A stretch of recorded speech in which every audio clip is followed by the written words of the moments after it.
Do Something Different, a leadership podcast. Most people confuse confidence with competence. What that means is that when you show up with more confidence, people think you're smarter and more capable. Join me today for a challenge to boost your confidence. In the way you communicate, I'm going to give you 10 practical tools to help you communicate with more confidence and show up as a leader. My name is Rusty Gaylord, and this is Do Something Different, a leadership podcast. We're talking about confidence because every time I speak to leaders, whether that's in a public speaking environment, whether I'm delivering a class or working one-on-one, I ask, what are the attributes of leadership? And inevitably, one of the ones that rises to the top is confidence. Why? Because it enables you to deliver on your goals. For my clients, we work on clarity and confidence because when you're clear on what success looks like and you have the confidence to go out and do it, you achieve it. I see this in the results my clients achieve, whether that's getting new jobs, getting promotions, getting new high visibility opportunities at work. My clients achieve all of those things because they have clarity and they have confidence. The problem with confidence is that most people misunderstand what confidence is about. When I ask where does confidence come from, they say it comes from past experience. But if you're doing something you've never done before, your past experience isn't going to serve you. This is where confidence can be a blend of mindset and skill set. We're not going to talk about the mindset piece today. We're going to talk specifically about the skill set piece that can boost your confidence. And it's in the way you speak. How you speak, how you communicate your ideas, how you interact with other people absolutely matters. One of the ways we describe that is your executive presence, or some might say your personal brand. And it's a combination of your mindset and your behaviors. It covers both things.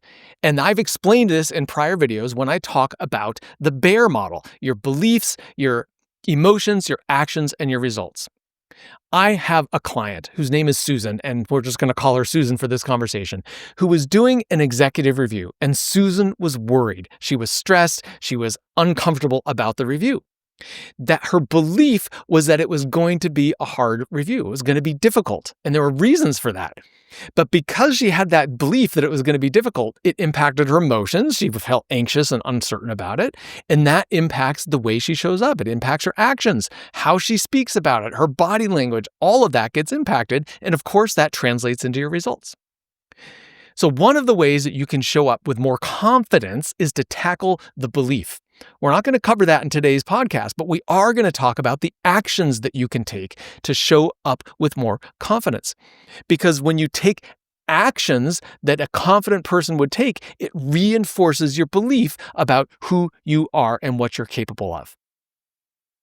Now, there's some challenges about this specifically when you're talking about the way you communicate. So what are some of the challenges that people face in communicating like a leader, in speaking like a leader? Number one is one of the biggest fears people have in the corporate work environment is making a mistake, looking foolish, being wrong. It is consistently ranks at the top of the list of fears for corporate employees. And that is exacerbated when there is pressure or perceived pressure. And a lot of that comes from an authority figure in the room. So if you are afraid of getting something wrong and there's an authority figure, which makes it even worse, that is going to undermine your performance, and it stands in your way of speaking like a leader. Go back and listen to the recording, which is being more strategic in 3 steps. That's one of my podcasts from a couple months ago, and I give you in that podcast not only 3 steps to make more strategic decisions, but I also give you the 7 factors that make you stupid. And that's kind of tongue-in-cheek on that, but it's true. There are 7 factors that change the way you perceive a situation that makes you see it more as a threat. And when you see it more as a threat, it elevates that fear of making a mistake, and therefore it makes you less effective. In other words, stupid. Go back and listen to that video because you can get into depth on those. One of the other challenges, getting back to the challenges, one of the other ones that people face is not speaking up. And there's a video that I recorded on that. It was in December of last year, the fear of speaking up and how to overcome it. Go back and listen to that video, because when you don't speak up, you are undermining your presence, you're undermining your voice, and you're taking away from your visibility. And by the way, it undermines your confidence too, because the actions you take reinforce your beliefs. When you are worried about saying something because you're uncertain and then you don't say anything, it reinforces your belief. See, oh man, it's a good thing I didn't say anything because I didn't know what I was going to say. Don't fall into that loop. The last challenge I want to talk about, the fourth one here, is hedging, because way too many people hedge their opinion about things. And we're going to talk about that specifically when I give you these 10 practical tools to help you speak like a leader. So let's get into it. We're going to talk about 10 things you can do. And these are language tools that I want you to change the language you're using. And it's a very tactical thing, I get that, but the language you use conveys an underlying belief. And when you use more powerful language, more assertive language, when you speak like a leader, you're going to start to feel more like a leader, and it's going to change the way you show up. It's going to change the way other people perceive you. I'm giving you 10 specific language changes you can make in this video. And if you want to download them, click the link. I'm going to make it very easy for you to download these, the before and after for all of them, so you can walk away with a worksheet. So click the link below to just download these and you can take it with you. But don't try to use all 10 of them. If you try to use all 10 of them, you can't keep 10 things in your brain at the same time. None of us can. Pick one or maybe two and work on those. And then once you make progress on those, if there's other things you want to do, go tackle those. All right, here we go. Number 1, get rid of the word I think. I think is a way of hedging your opinion about something. I think this is what we should do. I think the right next step is X. Instead of saying that, use something that's more assertive. Say, I recommend. It's a relatively straightforward thing to do. Just change I think to I recommend, and you can see there's a little bit more assertiveness in that. It's something more like a leader would say. Second one I'm going to give you is apologizing. I'm sorry. I'm sorry I was late on that. I'm sorry I missed the meeting. I'm sorry I wasn't able to get you that document on time. Change your phrasing about that. And when you change your phrasing about that, it's going to change your mindset about it. Instead of saying, I'm sorry, just say, thank you for understanding. Thanks for your understanding that this other higher priority thing bumped this response down the list. Thank you for your understanding. I had a back-to-back day yesterday and I wasn't able to get to this. I'm going to get it first thing in the morning. However you change your language, you can phrase it many different ways, but go out of the mode of apologizing and move into thanking them for understanding the situation you're in. Just a side note, in your personal life, you don't need to do this. It's completely appropriate to apologize to your loved ones, to your family, to the people who are close to you for things where you may have made a mistake. I'm talking specifically about the business environment on this one. Next one, banish this from your list. Yoda was 100% right. Don't say you're trying to do something. Say, I'm working on it, I'm doing it, I'm practicing it. Whatever language you want to put around it, just strip I'm trying, because trying already carries with it this presumption of failure. Take that out, because you don't want to assume any failure in your statement. Don't say, I'm trying to do something. You say, I'm working on it, I'm improving it, I'm practicing it, I'm doing it. Use more powerful language. Does that make sense? That, once again, has a little bit of a kind of like uncertainty feel to it. Don't ask if it makes sense. Instead, ask if the other person has any questions. Asking, does it make any sense, assumes that perhaps you didn't explain it well enough. That's not what the vibe you want to go for here. That's not the message you want to communicate.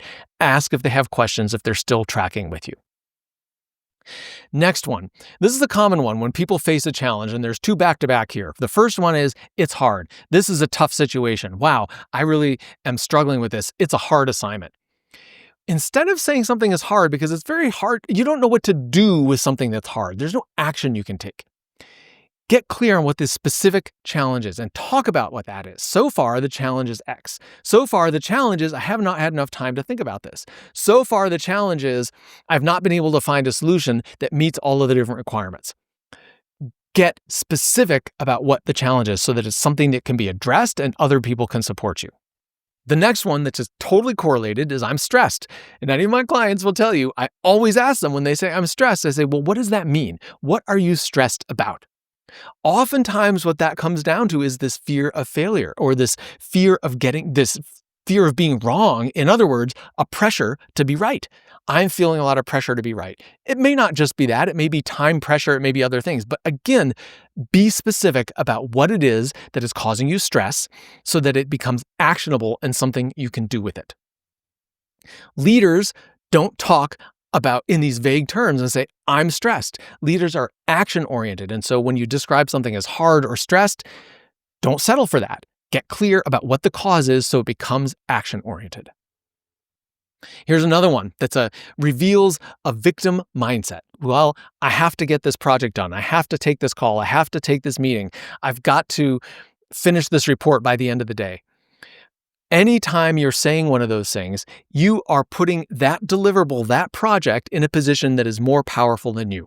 And that is undermining your authority, it's undermining your confidence, and it's undermining your impact as a leader. Take ownership for the things that you're doing. Say, this is what I'm doing. This is what I'm going to do. This is the choice that I'm making. I'm prioritizing this. Own it. Take ownership of the decisions you're making. That's what a leader does. Next one, when somebody thanks you for something, don't respond, no worries. That's a very kind of easygoing, almost like a beach vibe kind of response. Just be a little bit, a notch more serious and say, I'm happy to help, which also is reinforcing the fact that you're a helpful person and you're a team player. Oftentimes, we find ourselves in the situation where we have to check up on a request that we made to someone else. This, I wanted to check on, we often come with an apologetic kind of nature, like, oh, I'm just checking to see if this was done, if you got the message. You don't have to apologize for checking on something that is an expectation that they are delivering to you. Ask them for an update. Can you give me an update on that? What's the status of this? Use more direct language where you're asking specifically for what it is that you want, rather than having a pseudo apology for your request.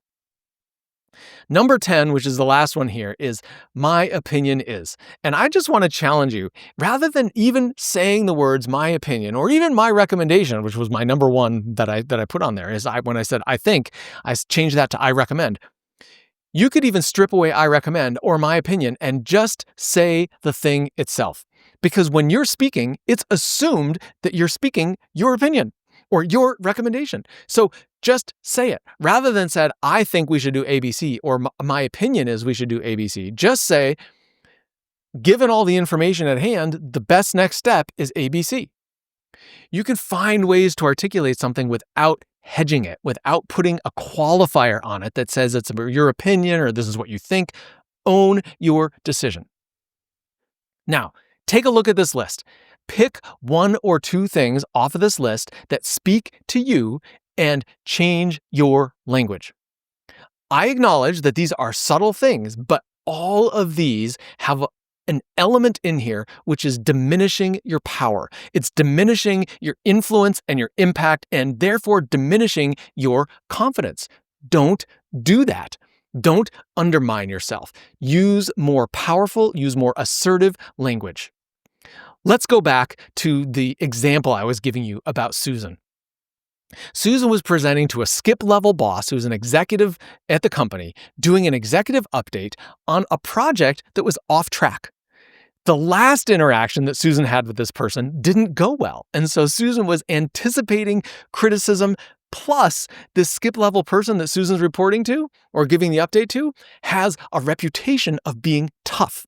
So you've got a tough audience, the last interaction didn't go well, your project's off track, you're going in to give an update. Of course, Susan was nervous. She was not feeling confident.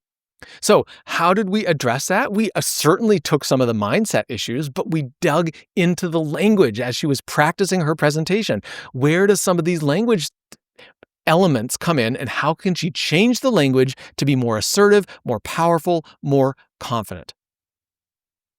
Take one or two of the items that you saw on this list. Go download the list if you want it. Click the link below in the description to get the download. Take one or two, put it into practice, use it, and then comment on this video. If you're listening on audio, you can send a text. If you're listening on video, put a comment, because I love the fact that you're here all the way through the end. I respond to the comments. One of my listeners just last week posed a question, 2 weeks ago, posed a question, and I answered it in this last week's video. Put a question in there about what are your leadership challenges. I would love to answer it. Subscribe, check out my other videos, and most importantly, do something different. Thanks for listening to Do Something Different. Make sure to subscribe, like, comment, and share with your friends. You can also find us on your favorite podcast platform. If you want additional content beyond what's on the podcast, make sure to follow me on LinkedIn and at my website, rustygaylord.com.